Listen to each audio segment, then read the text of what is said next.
Air conditioner পারচেসের ক্ষেত্রে আমরা অবশ্যই 10টি গুরুত্বপূর্ণ ফিচার দেখে তারপর পারচেস করার সিদ্ধান্ত নিব। 1 নম্বর, ইন্টারন্যাশনাল ব্র্যান্ড।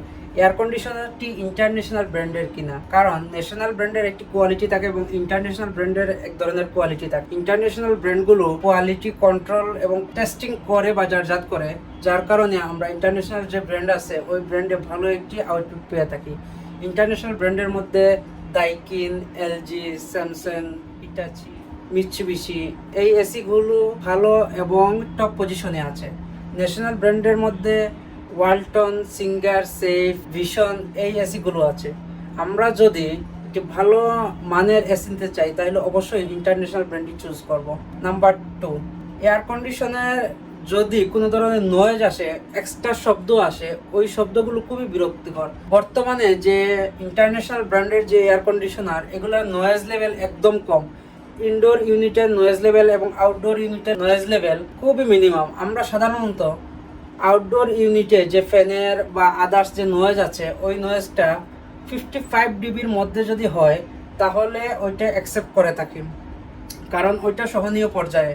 এবং ইনডোরে সাধারণত রাতের বেলা যখনই ইনডোর ইউনিটটি ব্লুয়ার ঘুরে তখন যে শব্দটা হয়, এই শব্দ যদি 25 থেকে 35-এর মধ্যে হয়, 35 ডিবির মধ্যে হয়, তাহলে ওইটা সহনীয় পর্যায়ে ধরা যায়। তাই আমরা যখনই এয়ার কন্ডিশনারটি কিনবো তখন স্পেসিফিকেশন এটা দেখে নিব যে এটা ইনডোর ইউনিটের নয়েজ লেভেল কত এবং আউটডোর ইউনিটের নয়েজ লেভেল কত। কারণ অনেক এসি দেখা যায় ব্লুয়ারে খুব বেশি শব্দ করে, যার কারণে এক্সট্রা একটা পেইন মনে হয়। এয়ার কন্ডিশনারে অটো ক্লিনিং সিস্টেম আছে। যেই এয়ার কন্ডিশনারে সেলফ ক্লিনিং সিস্টেম আছে বা অটো ক্লিন সিস্টেম আছে, ওই এয়ার কন্ডিশনারটি আমরা চুজ করব। কারণ আমরা যখন এয়ার কন্ডিশনার ইউজ করি তখন ইনডোর ইউনিটে স্যাঁতস্যাঁতে অবস্থা থাকে, কারণ ইনডোর ইউনিটে তখন পানি থাকে, ওই পানিতে ব্যাকটেরিয়া গ্রোথ করে। যদি আমরা ইউভি লাইট আর হেপা ফিল্টারের মাধ্যমে ওই ব্যাকটেরিয়া ধ্বংস করতে পারি বা ব্যাকটেরিয়াকে আটকাতে পারি, তাহলে আমরা যে এয়ারটা আমাদের রুমে সার্কুলেট করে দিচ্ছে, ওই এয়ার সাধারণত ছোট বাচ্চা বা বড় যাদের এজমা আছে, সিওপিডি আছে, তাদের ওই এয়ার কন্ডিশনারে খুব প্রবলেম করে। যদি এয়ার কন্ডিশনারে ব্যাকটেরিয়া থাকে, দূষিত এয়ারটা থাকে, তাহলে আমাদের এটা স্বাস্থ্যের জন্য ক্ষতিকর। যাদের ঘরে ছোট বাচ্চা এবং যাদের বয়স্ক মা বাবা আছে, তাদের ক্ষেত্রে খুবই খেয়াল রাখবেন যে আমাদের যে এয়ার কন্ডিশনারটি আছে ওইটি অটো ক্লিনিং, সেলফ ক্লিনিং বা অ্যান্টিব্যাকটেরিয়াল ফিল্টার আছে কিনা ওইটি অবশ্যই দেখে তারপর পারচেস করব। আমরা প্রায় সময় শুনি যে এয়ার কন্ডিশনারটি ব্রাস্ট হয়ে আগুন ধরে বড় ধরনের অনাকাঙ্ক্ষিত দুর্ঘটনা ঘটে যায়। যদি এই ধরনের কোনো প্রবলেম হয়, এগুলো মেকানিক্যাল অনেক ত্রুটির কারণে হতেই পারে, কিন্তু এটা যদি আমরা প্রোটেকশন ডিভাইস ইউজ করি, রেফ্রিজারেন্ট গ্যাস লিকেজ ডিভাইস, লো গ্যাস ডিটেকশন ডিভাইস, এগুলো যদি থাকে তাহলে যখন রেফ্রিজারেন্ট লিক হবে বা এই ধরনের কোনো অনাকাঙ্ক্ষিত ঘটনা ঘটার আগেই এয়ার কন্ডিশনারটি অটোমেটিক বন্ধ হয়ে যাবে এবং লক হয়ে যাবে। এয়ার কন্ডিশনারে আমরা সাধারণত কম্প্রেসরে দেখি যে 10 বছরের ওয়ারেন্টি। কম্প্রেসরে 10 বছরের ওয়ারেন্টির সাথে ইলেকট্রনিক্স যে পার্টটি আছে, এই পার্টটির ওয়ারেন্টি কত দিনের?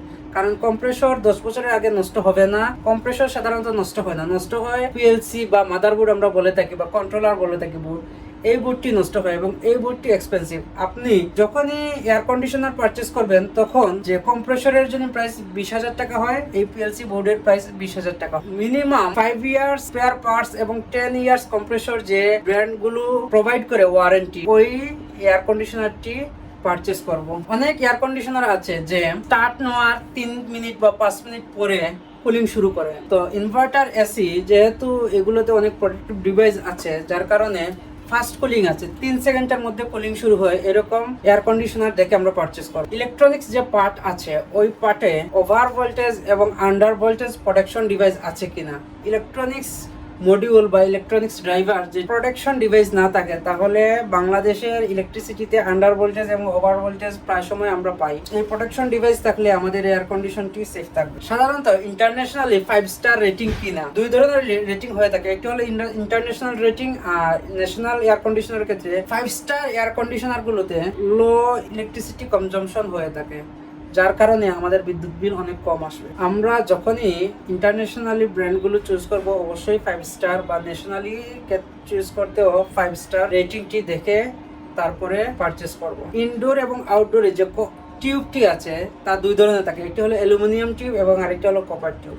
সাধারণত কপারের লাইফ সাইকেল বেশি থাকে, লংজিভিটি বেশি হয়। অ্যালুমিনিয়াম যে টিউবগুলো আছে তা কয়দিন পরে জং ধরে লিকেজ হয়ে যায়।